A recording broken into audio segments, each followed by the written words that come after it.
Dream eleven के paid contest को लेकर देश भर में लंबे समय से अनिश्चितता बनी हुई है। लाखों यूजर्स ये जानना चाहते हैं कि क्या ड्रीम इलेवन दोबारा शुरू होगा, क्या पेड कॉन्टेस्ट को मंजूरी मिलेगी और क्या आईपीएल से पहले कोई अंतिम फैसला आएगा। इन सभी सवालों का केंद्र अब 21 जनवरी की तारीख बन चुकी है। ड्रीम इलेवन पेड कॉन्टेस्ट मामले में जब सुप्रीम कोर्ट में पहली बार सुनवाई हुई तो अदालत ने कंपनी के दावों पर गंभीर सवाल उठाए। कोर्ट ने कहा कि ड्रीम इलेवन ये दावा करता है कि हर आईपीएल सीजन में लगभग हर दिन कोई न कोई आम आदमी करोड़पति बनता है, लेकिन इस दावे का ठोस आधार क्या है। सुप्रीम कोर्ट ने ड्रीम इलेवन से पूछा कि जो लोग करोड़पति बनते हैं उनकी पहचान क्या है, वे किस राज्य, जिले या गांव से आते हैं, क्या वे वास्तव में आम नागरिक हैं। यह कैसे साबित किया जाएगा कि विजेता का कंपनी से कोई सीधा या परोक्ष संबंध नहीं है। अदालत ने यह आशंका भी जताई कि यह भी संभव है कि कंपनी खुद अपने प्लेटफॉर्म पर टीम बनाकर पहले स्थान पर आ जाए। ऐसे में आम यूजर को यह कैसे भरोसा दिलाया जाएगा कि जीत निष्पक्ष है। सुप्रीम कोर्ट ने ड्रीम इलेवन से उसके तकनीकी सिस्टम पर भी जवाब मांगा। कोर्ट ने पूछा कि टीम बनाने का एल्गोरिदम कैसे काम करता है, खिलाड़ियों को पॉइंट किस आधार पर दिए जाते हैं, क्या यह प्रक्रिया पूरी तरह ऑटोमेटिक है या इसमें मानवीय दखल भी होता है, क्या इस सिस्टम का स्वतंत्र ऑडिट हुआ है। कोर्ट ने साफ कहा कि जब बात आम लोगों के पैसे की हो तो पारदर्शिता सबसे जरूरी है। इसी कारण अदालत ने ड्रीम इलेवन से पूरी रिपोर्ट मांगी, जिसमें करोड़पति बनने वाले हर व्यक्ति की पूरी जानकारी शामिल हो। पहली सुनवाई के दौरान ड्रीम इलेवन इन सवालों का संतोषजनक और लिखित जवाब कोर्ट से इलेवन से मांगा को नहीं दे सका।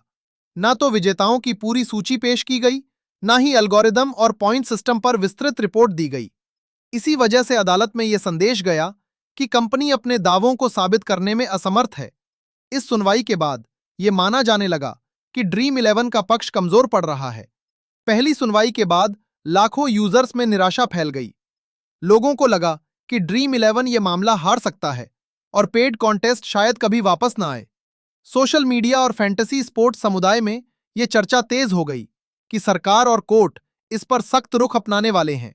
इसके बाद सुप्रीम कोर्ट में दूसरी सुनवाई हुई, लेकिन यह सुनवाई केवल 5 मिनट तक चली। इस दौरान अदालत ने कोई अंतिम आदेश पारित नहीं किया और मामले को आगे के लिए टाल दिया। इससे यह स्पष्ट हो गया कि कोर्ट बिना पूरी जानकारी और व्यापक विचार के कोई फैसला नहीं लेना चाहता। हालांकि इस सुनवाई से भी ड्रीम इलेवन को कोई सीधी राहत नहीं मिली। बीसीसीआई और आईसीसी की एंट्री से बदला माहौल। इसके बाद इस पूरे मामले में बड़ा मोड़ तब आया जब बीसीसीआई और आईसीसी इस मुद्दे में सक्रिय रूप से शामिल हुए। पेड कॉन्टेस्ट बंद होने के बाद क्रिकेट इंडस्ट्री पर इसका सीधा असर देखने को मिला। बीसीसीआई और आईसीसी ने सरकार को बताया कि लाइव मैच देखने वालों की संख्या में लगभग 20% की गिरावट आई है। ब्रॉडकास्टर्स को भारी आर्थिक नुकसान हुआ है। विज्ञापन और स्पॉन्सरशिप में कमी आई है। ड्रीम इलेवन भारतीय क्रिकेट टीम की जर्सी का प्रमुख स्पॉन्सरशिप भी रहा है। इसके माध्यम से क्रिकेट बोर्ड्स को हजारों करोड़ रुपए की कमाई होती रही है। सूत्रों के अनुसार ड्रीम इलेवन पेड कॉन्टेस्ट को लेकर बीसीसीआई, आईसीसी और केंद्र सरकार के बीच बातचीत हुई।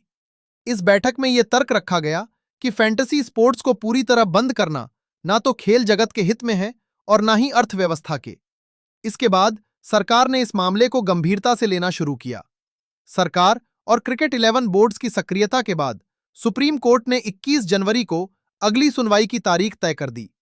इसके बाद से ड्रीम इलेवन पेड कॉन्टेस्ट को लेकर माहौल फिर से गर्म हो गया है। अब यही तारीख तय करेगी कि ड्रीम इलेवन को पेड कॉन्टेस्ट दोबारा शुरू करने की अनुमति मिलेगी या नहीं, या फिर इस पर स्थायी रोक लगाई जाएगी। नए नियमों के साथ मिल सकती है मंजूरी। कानूनी जानकारों का मानना है कि अगर पेड कॉन्टेस्ट को अनुमति मिलती है तो वह सख्त नियमों के तहत होगी। इनमें शामिल हो सकते हैं हर बड़े विजेता की सार्वजनिक जानकारी, एल्गोरिदम की पारदर्शिता, स्वतंत्र ऑडिट कंपनी या उसके कर्मचारियों की भागीदारी पर रोक। ड्रीम इलेवन पेड कॉन्टेस्ट का भविष्य अब पूरी तरह 21 जनवरी की सुनवाई पर निर्भर है। यह फैसला न केवल ड्रीम 11 बल्कि पूरी फैंटेसी स्पोर्ट्स इंडस्ट्री और क्रिकेट इकोसिस्टम की दिशा तय करेगा। अब देखना यह है कि सुप्रीम कोर्ट आम लोगों के